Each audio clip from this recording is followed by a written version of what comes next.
2019 সনে এই পৃথিবীর 10টা দেশের ভিতরে দুর্ভিক্ষ লেগে যাবে। এই 10টা দেশের ভিতরে সবগুলা দেশ মুসলমানের দেশ। রব্বানা ইয়া রব্বানা, রব্বানা ইয়া রব্বানা।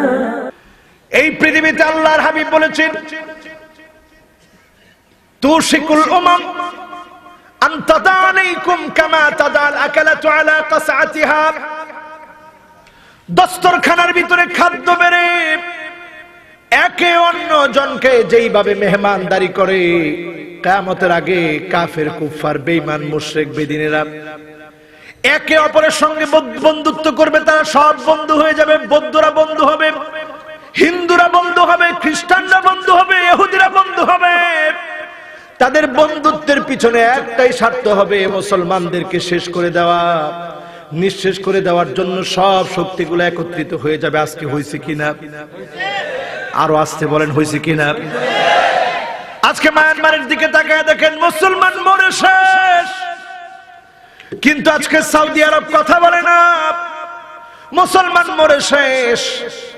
মুসলমান দেশগুলোর যারা প্রধান আছে তারা কথা বলতে শিখে না, কারণ তারা স্পাইনাল কর্ডবিহীন, তারা মেরুদণ্ডহীন হওয়ার কারণে, স্পাইনাল কর্ড না থাকার কারণে, মেরুদণ্ড না থাকার কারণে, ব্যক্তিত্ব না থাকার কারণে মুসলিম জনপদের নেতাগুলা চুপ করে বসে আছে। ঠিক না বেঠিক? আজকে একটা খ্রিস্টান যদি মারা যায়, আমেরিকা সোচ্চার হয়ে যায়। একটা ইহুদি যদি মারা যায়, গোটা দুনিয়ায় তোলপাড় লেগে যায়।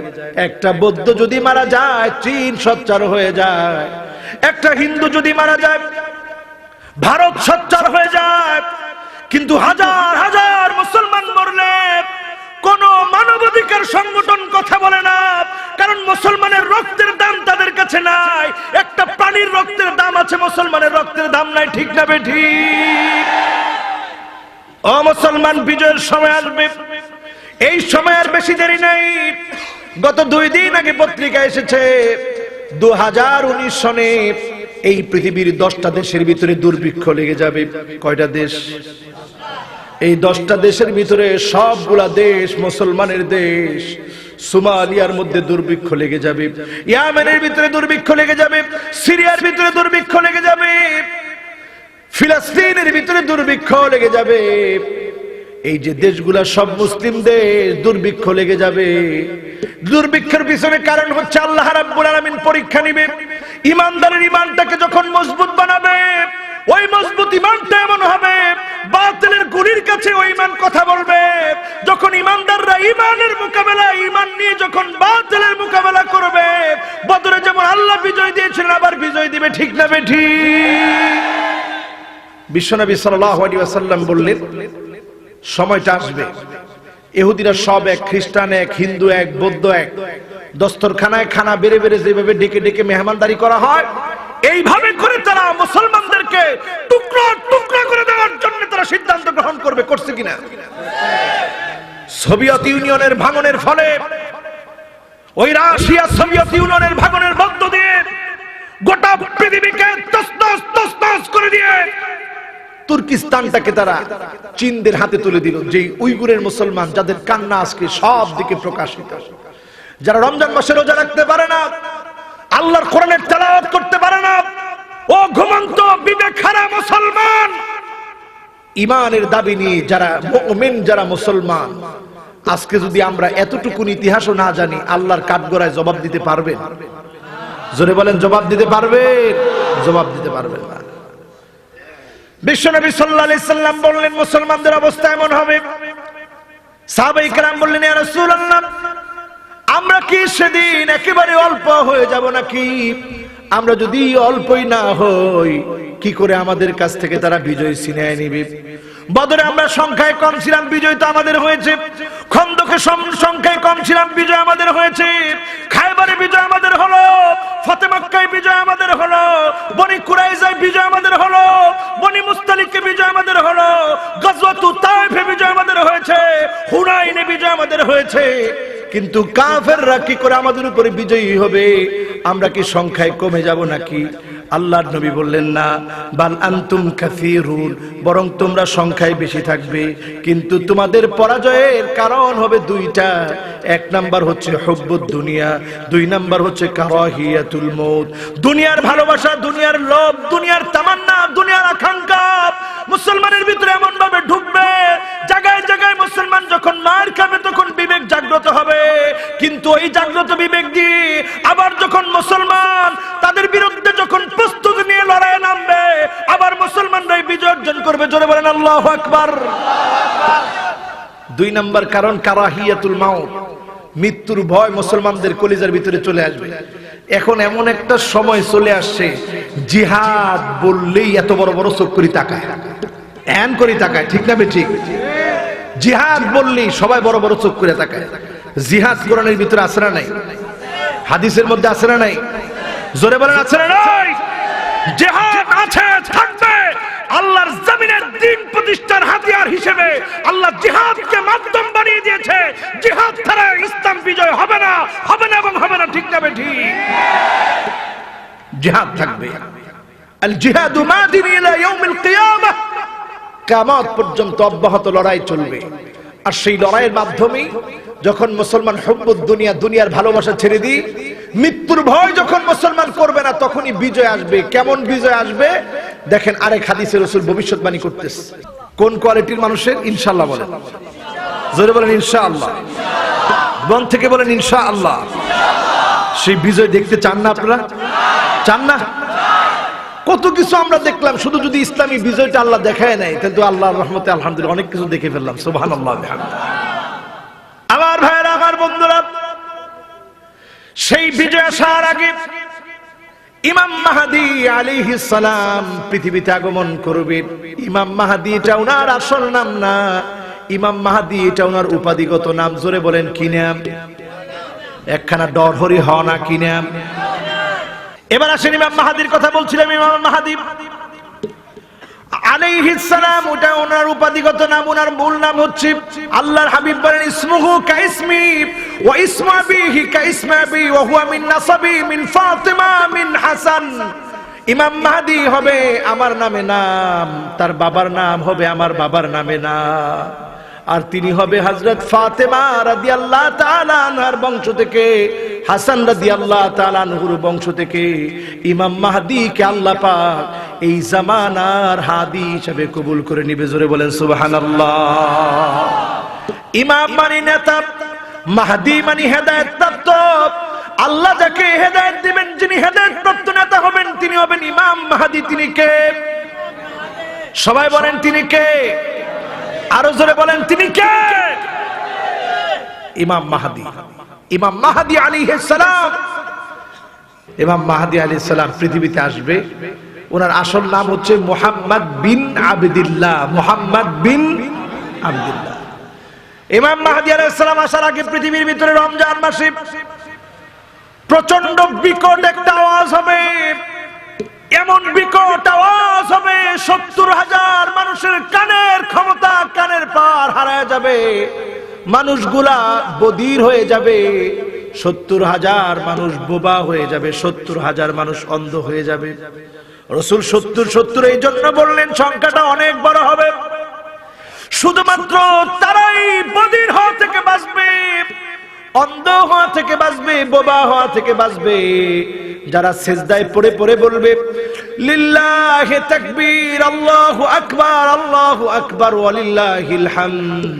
আল্লাহর জন্য বড়ত্ব, আল্লাহর জন্য প্রশংসা, ওয়ালিল্লাহিল হামদ, আল্লাহ তোমার জন্য প্রশংসা, আল্লাহু আকবার, আল্লাহু আকবার, ওয়ালিল্লাহিল হামদ। যারা আল্লাহর প্রশংসা আদায় করবে, আল্লাহর জন্য যারা তাকবীর ধ্বনি তুলবে, আল্লাহর জন্য যারা আল্লাহু আকবার, আল্লাহু আকবার বলবে, তাদেরকে আল্লাহ পাক বধির হওয়া থেকে, অন্ধ হওয়া থেকে, বোবা হওয়া থেকে বাঁচিয়ে দিবেন, সুস্থ রাখবেন। জোরে বলেন আল্লাহু আকবার।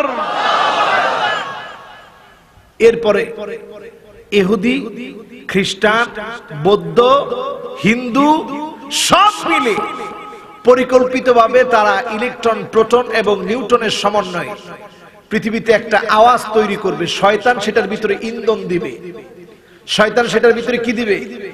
ইন্ধন দিবে, মানে শয়তান ওটার ভিতরে মজা লাগাইবো, তাড়াতাড়ি আওয়াজটা কর। ওই আওয়াজ করার পরে তারা বোঝানোর চেষ্টা করবে গতকালের যে আওয়াজে মানুষের কানের শক্তি চলে গেছে, চোখের শক্তি চলে গেছে, মুখের শক্তি চলে গেছে, এইটা আসলে দুনিয়াতে সৃষ্টি হওয়া একটা আওয়াজ, আকাশ থেকে আসে নাই। আসলে ওই আওয়াজটা আকাশ থেকে আসা হযরতে জিবরিল আলাইহিস সালামের করা আওয়াজ হবে। রমজান মাসে ওই আওয়াজের মধ্য দিয়া মানুষগুলা বোবা হবে, মানুষগুলা কানা হবে, মানুষগুলা বধির হবে। সেখান থেকে আল্লাহ পাক কিছু মানুষকে হেফাজত করবে। যারা হেফাজত পেয়েছে, যারা সংরক্ষণের মধ্যে থেকেছে, শাওয়াল মাসে পৃথিবীতে দেশে দেশে যুদ্ধ লেগে যাবে। ওই যুদ্ধে রক্তক্ষয়ী যুদ্ধের মধ্য দিয়ে, রক্তক্ষয়ী যুদ্ধের মধ্য দিয়ে পৃথিবীটা যখন তছনছ প্রায়, সেই মুহূর্তে আল্লাহ রাব্বুল আলামিন জিলকাদ মাসে, যু আল কাদা, এই মাসে হাজী সাহেবরা যাবে হজ করতে। হাজী সাহেবদের মালগুলা লুণ্ঠন করা হবে, হাজী সাহেবগুলাকে সেখানে রক্তাক্ত করা হবে। ইমাম মাহদী আলাইহিস সালাম তখন মদিনাতুল মুনাওয়ারা থেকে মক্কাতুল মুকাররমায়, রুকনে ইয়ামানি থেকে মাকামে ইব্রাহিমের মাঝখানে ইমাম মাহদী আলাইহিস সালাম অবস্থান করবে। লোকেরা এসেই দেখবে আজলাল জাবিহা, কপালটা উঁচা কপাল, বড় কপাল, নাকটা একেবারে সরু, চিকন, লম্বা নাক, চেহারাটা খুব উজ্জ্বল। লোকেরা দেখি চিনে ফেলবে ইনি ইমাম মাহদী। সবাই বলবে বায়াউনা বায়াউনা, আমাদেরকে বায়াত গ্রহণ করান, আগামী ইসলামী বিপ্লবের জন্য বায়াত গ্রহণ করান, জালেমদের দুঃশাসন থেকে বাঁচান। বায়াত গ্রহণ করার জন্য সবাই পাগলপাড়া বানিয়ে দিবে। ইমাম মাহদী আলাইহিস সালাতু ওয়াস সালাম বলবে না, বায়াত গ্রহণ করাবো না। কিসের বায়াত গ্রহণ করাবো? কারণ হক্কানি কোন লোকেরা কখনো ডেকে ডেকে বলে না যে আমার কাছে বায়াত, বায়াত, বরং লোকেরা তার কাছে গিয়া বায়াত হয়। ঠিক না বেঠিক? আর আমাদের দেশে সব দরবার খুলে, দরবারের যারা পীর আছে কয় আমার কাছে আয়, আমার কাছে বায়াত হ, বায়াত হ। যার প্রয়োজন সেই তো গিয়া বায়াত হবে। কথা ঠিক না বেঠিক? ইমাম মাহদী আলাইহিস সালাতু ওয়াস সালাম যখন বায়াত গ্রহণ করাবে, সেই বায়াতের মধ্য দিয়ে লোকেরা দাজ্জালের বিরুদ্ধে জিহাদ করার জন্য প্রস্তুতি নিবে। আল্লাহ রাব্বুল আলামিন দাজ্জালকে শেষ করে দেওয়ার জন্য ঈসা আলাইহিস সালাতু ওয়াস সালামকে আসমান থেকে প্রেরণ করবে। ঈসা আলাইহিস সালাতু ওয়াস সালাম দুজন ফেরেশতার ডানার মধ্যে, দুজন ফেরেশতার বাহুর মধ্যে ভর দিয়ে তিনি সিরিয়ার সাদা গম্বুজওয়ালা মসজিদের ভিতরে তিনি অবতরণ করবে। যখন তিনি অবতরণ করলেন, অবতরণ করার পরে ঈসা আলাইহিস সালাতু ওয়াস সালাম তিনি নজর করে দেখবে ইয়াস্তাইদুনা লিসালাতিল ফজর, লোকেরা ফজরের নামাজের জন্য সাদা গম্বুজওয়ালা মসজিদের ভিতরে প্রস্তুতি নিচ্ছে। তিনি নামাজের মধ্যে দাঁড়াবেন, নামাজ শেষ করবেন। নামাজ শেষ করে দরজা খুলে যখন তাকাবেন, তাকায় দেখবে দাজ্জালের ৭০,০০০ সৈনিক দাঁড়ানো আছে। জোরে বলেন নাউযুবিল্লাহ। কত হাজার? ৭০,০০০ দাজ্জালের সৈনিক দাঁড়ানো। ঈসা আলাইহিস সালাতু ওয়াস সালাম দাজ্জালের একজন সৈনিকের দিকে যখন তাকাবে, লবণ যেমন পানির ভিতরে ছেড়ে দিলে মুহূর্তের ভিতরে গলে যায়, এক একটা সৈনিকের দিকে যখন তাকাবে আল্লাহ রাব্বুল আলামিন তৎক্ষণাৎ ওই সৈনিককে জমিনের ভিতরে গলায় দিবে। বাকি থাকলো শুধু দাজ্জাল। দৌড় শুরু করবে পালানোর চেষ্টায়, দৌড়াতে দৌড়াতে কোথায়? সিরিয়া। এই সিরিয়া থেকে দৌড়াতে দৌড়াতে ফিলিস্তিনের বাবুল লুদ নামক এলাকা। যারা তোমরা ইয়ং জেনারেশন আছো, গুগলে সার্চ দিয়ে দেখবা বাবুল লুদ ফিলিস্তিনের বাইতুল মুকাদ্দাসের পাশে অবস্থিত। বর্তমান ইহুদিদের সমর ঘাঁটি, ইহুদিরা সব অস্ত্র শস্ত্র সেখানে রেখে দিয়েছে। এখানে গিয়ে দাজ্জাল পলানোর চেষ্টা করবে। যখনই পলানোর চেষ্টা করবে, আল্লাহ রাব্বুল আলামিন ঈসা আলাইহিস সালামকে সেখানে পৌঁছে দিবে। ঈসা আলাইহিস সালাতু ওয়াস সালাম দাজ্জালকে হত্যা করবে। এমন একটা পরিস্থিতি পৃথিবীতে বিরাজ করবে, যেই সময়ের প্রত্যেকটা পাথর, প্রত্যেকটা পাহাড়, প্রত্যেকটা গাছ বলবে আমার পিছনে ইহুদি আছে, ইহুদির কল্লাটা উড়িয়ে দাও। কারণ এই জমিনের ভিতরে সবচাইতে আল্লাহকে নিয়ে যারা বেয়াদবি করেছে, মুসলমানের রক্ত নিয়ে যারা সিনিমিনি খেলেছে, তারা হচ্ছে ইহুদিরা। আমার বাংলাদেশের ভিতরে যত জুলুম নির্যাতন নিপীড়ন হয়, সব তাদের নকশার কারণে হয়। ঠিক না বেঠিক? গোটা দুনিয়াতে যেখানে মুসলমান মাজলুম হয়, মুসলমানের রক্ত ঝরে, এই ইহুদিদের নকশার কারণে রক্তগুলা ঝরে। আল্লাহ রাব্বুল আলামিনের এমন নিকৃষ্ট তারা, আল্লাহর এত রাগ, এত গোসা তাদের উপরে। প্রতিনিয়ত নামাজের ভিতরে আমরা পড়ি গায়রিল মাগদুবি আলাইহিম ওয়ালাদ-দাল্লিন আমিন। অভিশপ্ত দ্বারা একটা পাহাড়, পাথর, গাছপালা বলে দিবে, ইল্লাল গারকাত, শুধুমাত্র একটা গাছ বলবে না, ওই গাছটার নাম গরকাত। আপনি অবাক হয়ে যাবেন, তারা জানে আমার রাসূল জীবনে কোনোদিন একটা মিথ্যা কথাও বলে নাই। জোরে বলেন আল্লাহু আকবার। এই জন্য তারা বাবুল লুদের ভিতরে সমর ঘাঁটি করে রাখছে যে ঈসা আলাইহিস সালাম আসলেই ওনাকে অস্ত্র শস্ত্র দিয়া শেষ করে দিব, কিন্তু এর আগেই আল্লাহ পাক অস্ত্র শস্ত্রের সব পাওয়ার গুলা কেড়ে নিবে। জোরে বলেন সুবহানাল্লাহ। এরপরে তারা পুরো ফিলিস্তিনের যে অঞ্চলগুলো তারা দখল করে আছে, গাজার বিভিন্ন প্রান্ত যেটা তারা দখল করে আছে, সব জায়গার ভিতরে তারা বরকত গাছ লাগিয়ে রেখেছে। সীমান্ত থেকে শুরু করে মুসলিম দেশের সীমান্তবর্তী জায়গাগুলোর ভিতরে তারা বরকত গাছ লাগিয়ে রেখেছে, কারণ তারা জানে একদিন মুসলমানরা বিজয় লাভ করবে। সেই বিজয়ের সময় কোন সীমান্ত থাকবে না, সব সীমান্তের বেড়াজালগুলো ছিন্ন করে এক এক দেশ থেকে মুসলমানগুলো সব ঢুকে যাবে, কালেমার পতাকা পতপত করে উঠবে, ইহুদি খ্রিস্টান গুলো সব শেষ হয়ে যাবে। ঠিক না বেটি? যত খ্রিস্টান আছে, খ্রিস্টানদের গির্জা আছে, সব গির্জাগুলা ঈসা আলাইহিস সালাম টুকরা টুকরা করে দিবে, কোনো গির্জা নাই, সব ভেঙে দিবে। সালিব যেগুলো আছে, প্লাস চিহ্ন, এই ক্রুশ, সব ক্রুশ শেষ।